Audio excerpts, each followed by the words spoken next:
신앙 고백 우리 하겠습니다. 나는 전능하신 아버지 하나님 천지의 창조주를 믿습니다.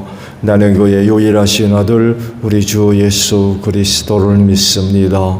그는 성령으로 잉태되어 동정녀 마리아에게서 나시고 본디오 빌라도에게 고난을 받아 십자가에 못 박혀 죽으시고 장사된 지 사흘 만에 죽은 자 가운데서 다시 살아나셨으며 하늘에 오르시어 전능하신 아버지 하나님 우편에 앉아 계시다가 거기로부터 살아있는 자와 죽은 자를 심판하러 오십니다. 나는 성령을 믿으며 거룩한 공교회와 성도의 교제와 죄를 용서받는 것과 몸의 부활과 영생을 믿습니다. 아멘. 찬송가 193장 부르시죠.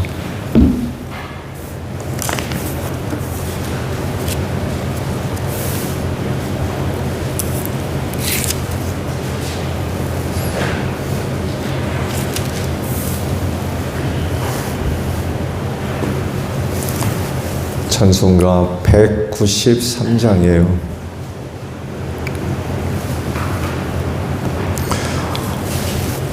성령의 봄바람 불어오니 믿음의 새싹이 흠터오고 성령의 단비로 흡족하니 메마른 영혼을 적셔주네.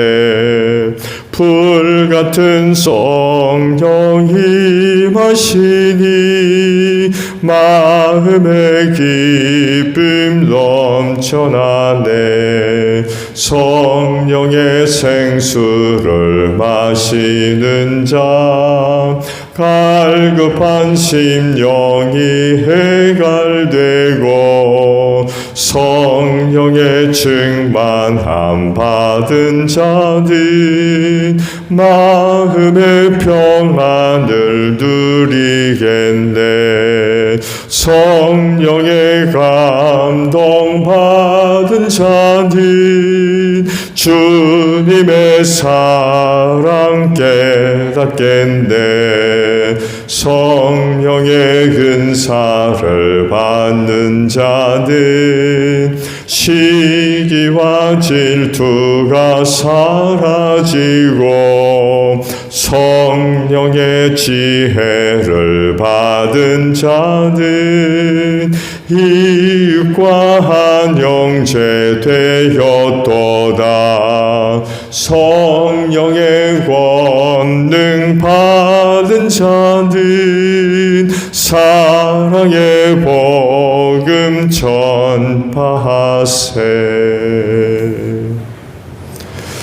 말씀을 봅니다. 여호수아 11장 16절에서 23절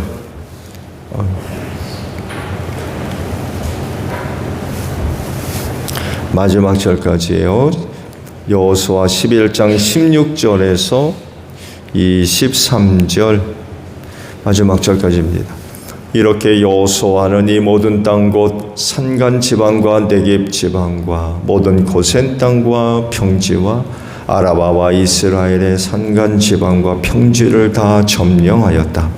그리고 세일로 올라가서 한락산에서부터 헤르몬산 아래 레바논 계곡에 있는 바알갓까지 모든 왕을 사로잡아서 쳐 죽였다. 여호수아는 여러 날 동안 이 모든 왕과 싸웠다. 기브온 주민인 히윗 사람 말고는 이스라엘 자손과 화친한 성읍 주민이 하나도 없었다. 나머지 성읍은 이스라엘과 싸워서 모두 점령하였다. 여호수아가 이들 원주민을 조금도 불쌍하게 여기지 않고 전멸시켜서 희생제물로 바친 까닭은 주님께서 그 원주민들이 고집을 부리게 하시고 이스라엘에 대항하여 싸우다가 망하도록 하셨기 때문이다. 그래서 여호수아는 주님께서 모세에게 명령하신 대로 그들을 전멸시킨 것이다.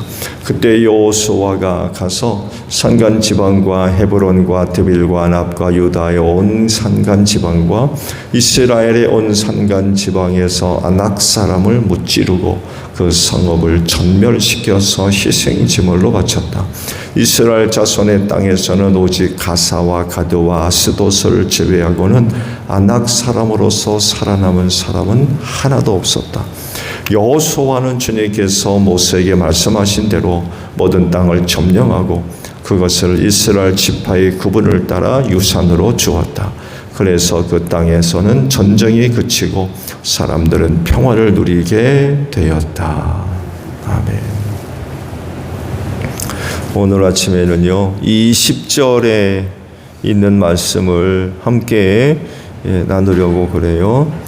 20절 말씀을 보면 여호수아가 이들 원주민을 조금 더 불쌍하게 여기지 않고 전멸시켜서 희생제물로 바친 까닭은 주님께서 그 원주민들의 고집을 부리게 하시고 이스라엘에 대항하여 싸우다가 망하도록 하셨기 때문이다. 그래서 여호수아는 주님께서 모세에게 명령하신 대로 그들을 전멸시킨 것이다 라는 말씀입니다. 세상 모든 게 다 하나님의 주권 안에 있죠. 그래서 우연이라고 하는 말은 성립될 수가 없습니다.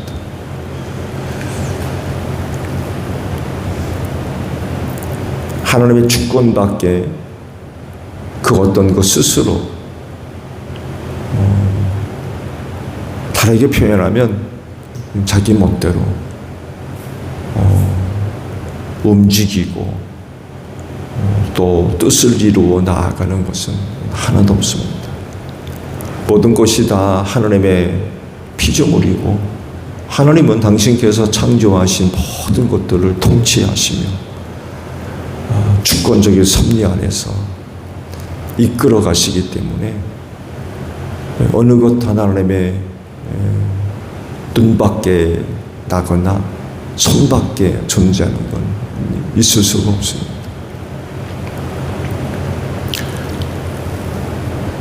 하나님은 그 모든 것들을 통치하시고 이끄심으로 인하여서 영광을 받으세요. 하나님께서 만드신 모든 것들이 다 그렇죠. 하나님의 영광을 위해 존재하지 않는 건 있을 수 없습니다. 그 중심에 바로 우리 인간이 있습니다. 그래서 성경도 뭐라든지 하나님의 영광을 위해 하라고 하신 말씀도 그렇습니다. 특별히 우리 그리스도인 하게 되면 하나님의 영광만이 아니라 하나님의 뜻을 이루기 위해서 부름받은 사람이고 선택받았으며 받은 사람들이죠. 그렇다라고 할 때 그러면 하나님은 그리스도인들을 어떻게 사용하실 거냐? 어떻게 사용하고 계시느냐? 라고 하는 물음이 생기지 않을 수가 없죠. 어떻게 사용하시겠어요? 어떻게?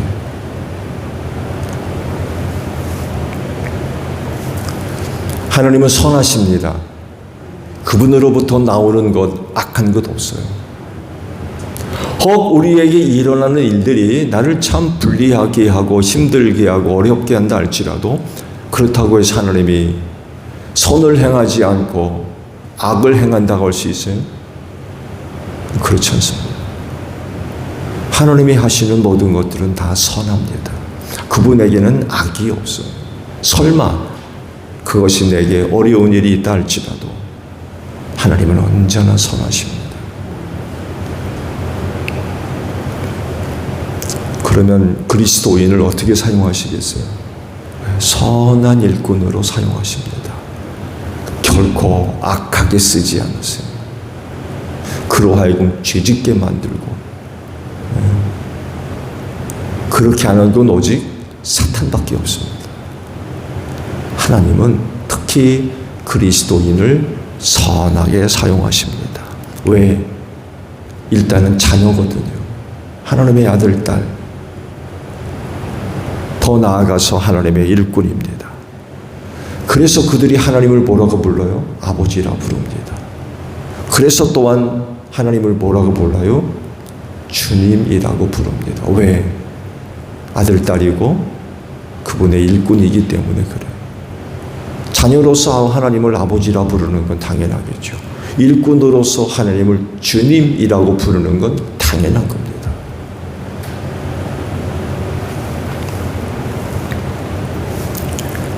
하나님의 자녀는 아버지를 사랑합니다. 하나님의 일꾼이는 그 주인에게 항상 순종합니다. 일꾼이기 때문에 종이고 일꾼인 사람들이 주인이신 하나님께 순종하지 않는다? 그러면 일꾼이 아니죠. 그렇지 않나요?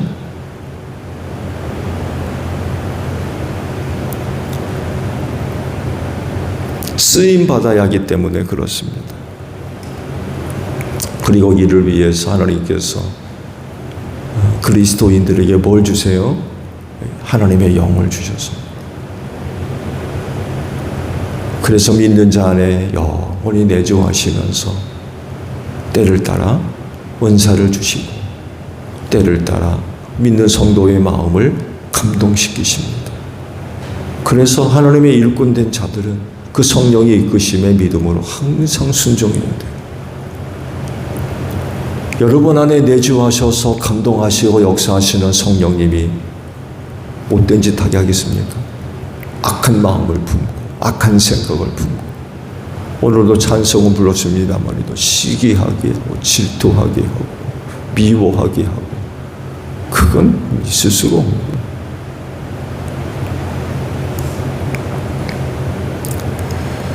하나님의 일꾼으로서 선하게 쓰임받을 수 있도록 성령께서 역사하시는데 생각해 보십시오. 하나님께서 믿는 자들에게 부어주신 성령께서 악하게 역사하시겠습니다. 그럴 수가 없는 거죠.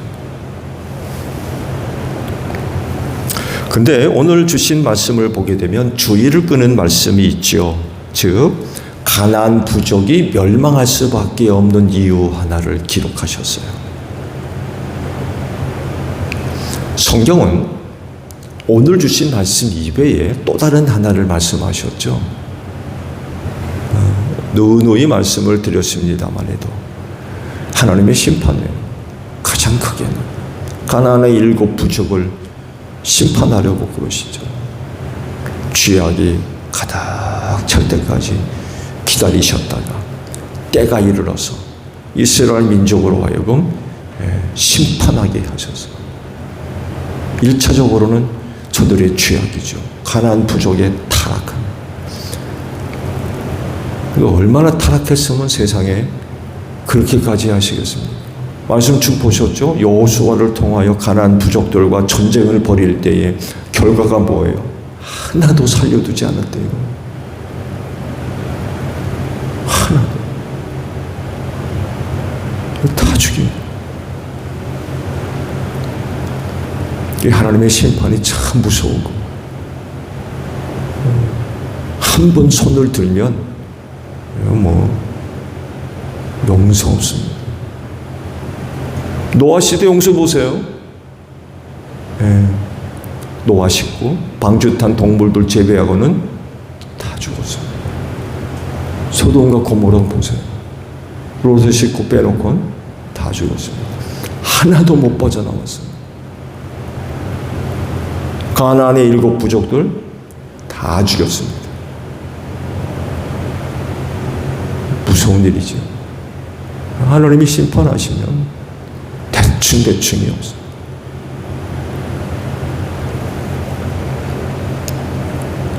근데 오늘 이유 하나를 더 기록을 하고 계세요. 하나님께서 가나안의 7 부족을 심판하기 위해서 하셨던 일 하나. 그게 뭐예요? 그들 하여금 고집을 부리게 하셨대요. 그 마음을 완고하게 만들었다는 거예요.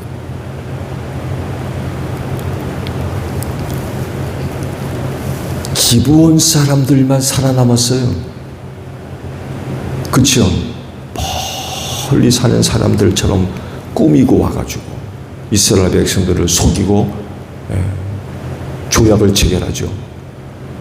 그래서 그들만 살아남았어요. 이들과 비교되죠. 기브온 사람들을 제외한 모든 가나안의 7 부족은 다 죽었다는 얘기예요. 하나님께서 그들의 마음을 완고하게 만들었다. 기브온 사람들과 비교가 되죠.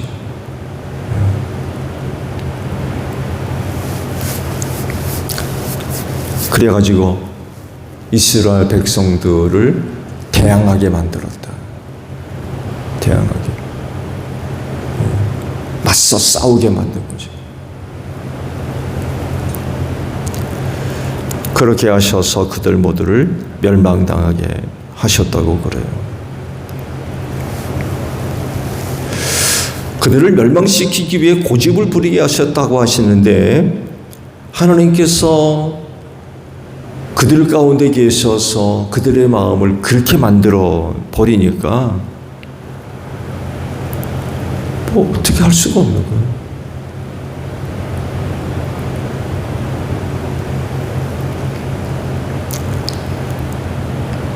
하나님께서 저들의 마음을 그렇게 만들어 버리시면 누가 바꿔요, 그거를? 그렇지 않나요? 하나님께서 저들의 마음을 그렇게 완악하고 완고하게 그렇게 만들어 버리시면 그걸 누가 바꾸냐 말이에요. 그리고 또 어떻게 바꿉니까? 하나님이 한 사람의 마음을 사로잡아 가지고 주권적으로 이끌어 가시면 이건 뭐 방법이 없는 거예요.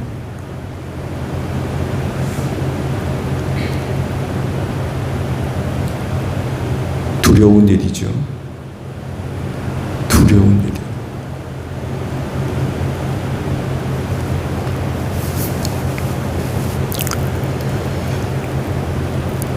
이런 내용들을 볼 때 그들은 정말 멸망할 수밖에 없는 비참한 존재들이었어요.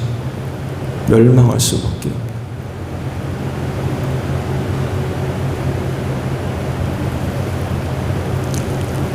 전혀 기회가 주어지지 않았어요.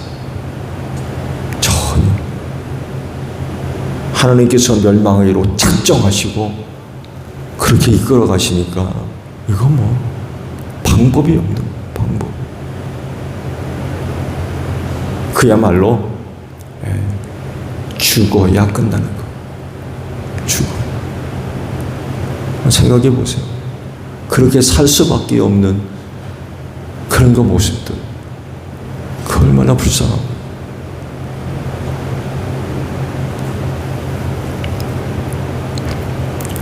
멸망의 자식들. 하나님께서는 멸망의 자식으로 보신 이상은 이건 뭐 방법이 없는 거예요.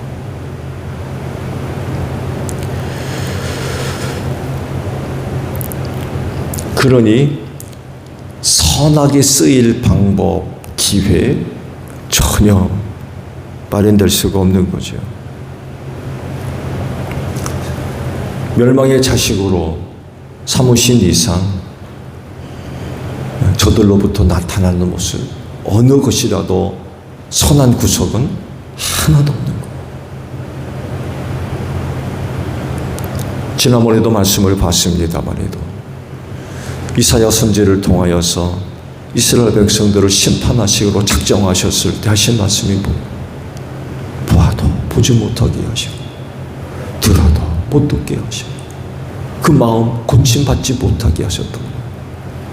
멸망시키기로 작정하시니까 방법이 없는 거예요. 방법.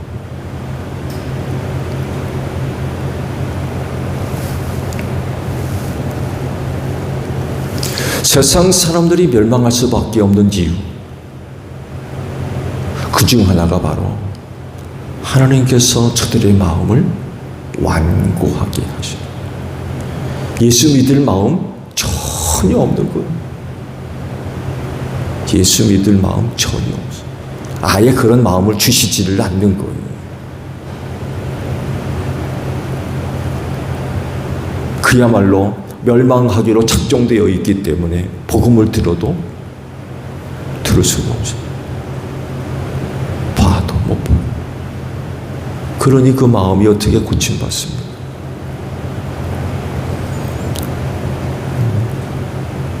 돌이키지 못하게 하시는 거예요.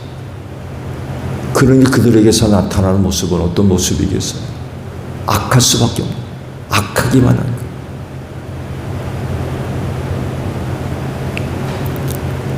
끝까지 예수님 미워하고 교회 반대하고 그리스도인 미워하고 박해하고 그게 그들이 일이에요. 하나님께서 그들의 마음을 고치지 않기 때문에 그래요. 그들의 마음을 그렇게 만들어버리신 거예요. 그러니 그들에게서 나타나는 모습이 뭐겠어요? 선한 구석은 하나도 없는 거예요. 그저 하나님 보시기에 악할 수밖에 없는 거죠. 그러다 결국 하나님의 심판을 받아서 멸망당할 수밖에 없는 거죠. 그렇지만 그리스도인은 다릅니다. 그리스도인은 달라요. 그의 마음을 하나님께서 사로잡으셔서 선하게 사용하시기 때문에 그래요. 더욱이 그 믿는 자 안에 하나님의 영이신 성령님을 부어주셨죠. 하나님의 영이 거하시는 사람, 하나님의 선하신 뜻을 이루기 위해서 그 마음을 더 감동시키시는 그 감동이 악할 수가 없어요. 선한 마음들을 항상 심어주시는 거죠. 선하게 이끌어가서.